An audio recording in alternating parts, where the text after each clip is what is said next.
మాజీ మంత్రి హరీష్ రావు మాట్లాడుతున్నారు. లైవ్ లో చూద్దాం. ఆ బిడ్డ ఆ చిన్న పసిపాప, ఆమె కూడా పెళ్లిగాని అమ్మాయి. ఇప్పుడు ఆ పిల్ల పరిస్థితి ఏంటి? ఇంత జరిగితే పక్క రాష్ట్ర ముఖ్యమంత్రి స్పందించిండు ఆ సంఘటన మీద, కానీ ఈ రాష్ట్ర ముఖ్యమంత్రికి కనీసం ఆ సంఘటన మీద స్పందించలేదు ఇప్పటిదాకా. ఒక సీనియర్ అధికారి, ఈ రాష్ట్రానికి చెందిన ఒక ఉన్నతాధికారి, పోలీస్ అధికారి నిన్న గోల్ఫ్ కోర్సులో హైదరాబాద్ గోల్ఫ్ క్లబ్లో గోల్ఫ్ ఆడుతున్నాడు నిన్న మధ్యాహ్నం పూట.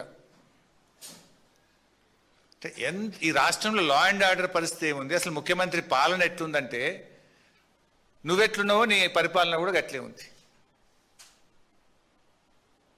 ఇప్పుడు ఆనాడు కేసీఆర్ గారు ప్రాణాలకు తెగించి చావు నోట్లోకి వెళ్ళి 11 రోజులు ఆమరణ నిరాహార దీక్ష చేసి తాను ప్రాణత్యాగానికి సిద్ధపడి కేసీఆర్ రాష్ట్రాన్ని సాధించారు.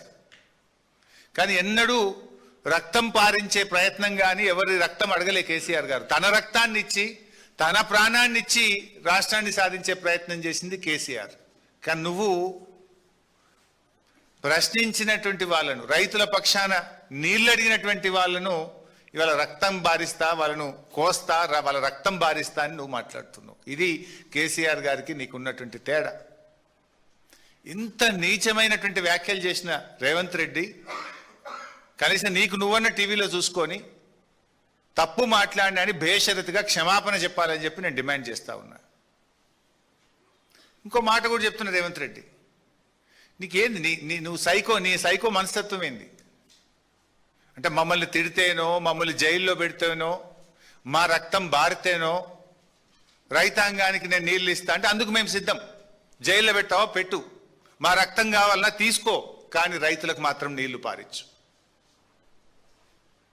ఇప్పుడు రేవంత్ రెడ్డి నీ నోరు నీ ఇష్టం, నువ్వేమన్నా మాట్లాడుకో, కానీ నీళ్లు తెలంగాణ నీళ్ల విషయంలో నీ ఇష్టం వచ్చినట్లు చేస్తా అంటే కుదరదు. నువ్వేం మాట్లాడుతున్నావు? కన్నెపల్లి కట్టుకొత్తవా రేవంత్ రెడ్డి అంటే ప్రతిపక్షాల కంఠం నొక్కుతా అంటున్నావు. నువ్వు కన్నెపల్లి కట్టుకొత్తవా రేవంత్ రెడ్డి అంటే మా కంఠం నొక్కుతా అంటుండు. నీ ఉద్దేశం ఏంది? మాకు ఉద్యమాలు కొత్త కాదు, పోరాటాలు అంతకంటే కాదు. తెలంగాణ ఉద్యమంలో అనేక సార్లు అరెస్ట్ అయినాం, జైళ్ళల్లో పడ్డాం. మాకేం అరెస్టులు జైళ్ళు కొత్త కాదు.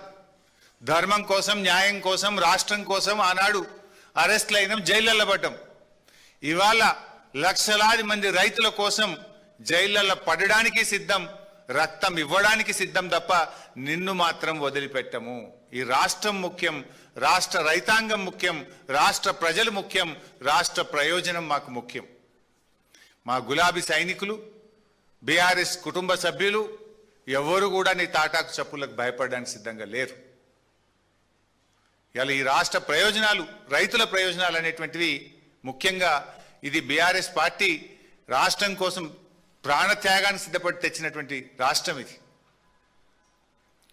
ఇలా రేవంత్ రెడ్డి మాటలు, చేష్టలు, చర్యలు చూస్తూ ఉంటే ప్రతిపక్షాలను అణిచివేయడం మీద ఉన్న శ్రద్ధ పగుళ్ళు పెట్టిన పంట పొలాలకు నీళ్లు ఇవ్వడం మీద నీకు లేదు. ఇలా రాష్ట్రంలో కొన్ని చోట్ల మేము చూస్తూ ఉన్నాం, పత్తి విత్తనాలు పెట్టారు, నీళ్లు లేక పాపం వర్షాలు పడక బిందెలతో నీళ్లు చిలకరిస్తూ ఉన్నారు. నీళ్లు మోసి బిందెలతో మొక్కకు చిలకరిస్తూ దాన్ని కాపాడుకోవడానికి రైతులు తల్లడిల్లుతున్నా నీకు చీమ గుట్టినట్టు లేకపోయాయి.